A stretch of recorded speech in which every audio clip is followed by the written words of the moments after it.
Këtë situata e zjarreve vijon të jetë prezente edhe në vatra të tjera në vend, jo vetëm në Puk. Ne do të shkojmë tani në Bashkinë e Mirditës, pasi janë aktivizuar në zonën e Tënes dhe në Kodërrëshe në Bashkinë e Mirditës 2 vatra zjarri. Si paraqitet situata, kemi kolegun Elvis Hila. Përshëndetje Elvis, kemi banor të evakuuar, si është situata aktualisht në këto 2 zonë?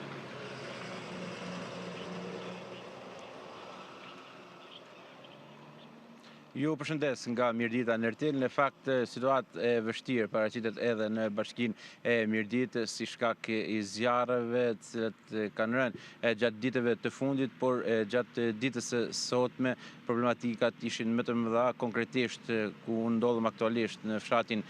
Ten, ku një zjarr i rënë rreth orës 13:30 minuta është përhapur në një perimetër të gjerë, duke rrezikuar jo vetëm fshatin Ten, por edhe zonën e Malajve dhe të Kodërrëshenit. Aktualisht po ndërhyet edhe nga ajri me 2 helikopter të forcave të ushtrisë, ndërkohë që në terren janë edhe forcat zjarfikëse të Mirditës, por edhe të ardhura nga bashkitë të tjera fqinje, të cilët po punojnë edhe ato me mjete rrethanore, ku janë të vendosura kryesisht për të mbrojtur banesat pranë fshatit Ten, ndërkohë që pjesa më e madhe e banorëve të këtij fshati janë evakuuar për shkak se zjarri u përhap në një perimetër të konsiderueshëm, duke i referuar edhe bimësisë të endur, por edhe erës së fortë, e cila ka karakterizuar të gjithë zonën gjatë ditës së sotme. Situata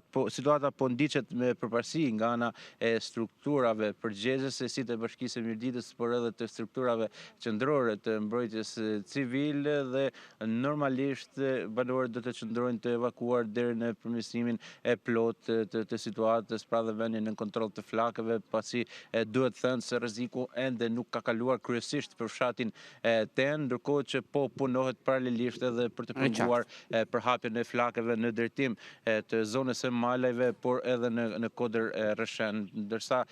zjarri pra ka përfshirë një sipërfaqe të konsiderueshme dhe dyshimet janë për zjarrvënie të qëllimshme, duke i referuar edhe asaj çfarë tha kryetari i Bashkisë së Mirditës Albert Melyshi. Nga ana tjetër, në terren ishte edhe i peshqvi dioqezës së Rreshenit Domgjer Xhimeta, i cili bëri edhe një apel për banorët që të bëjnë kujdes në këto ditë të nxehta. Faleminderit Elvis.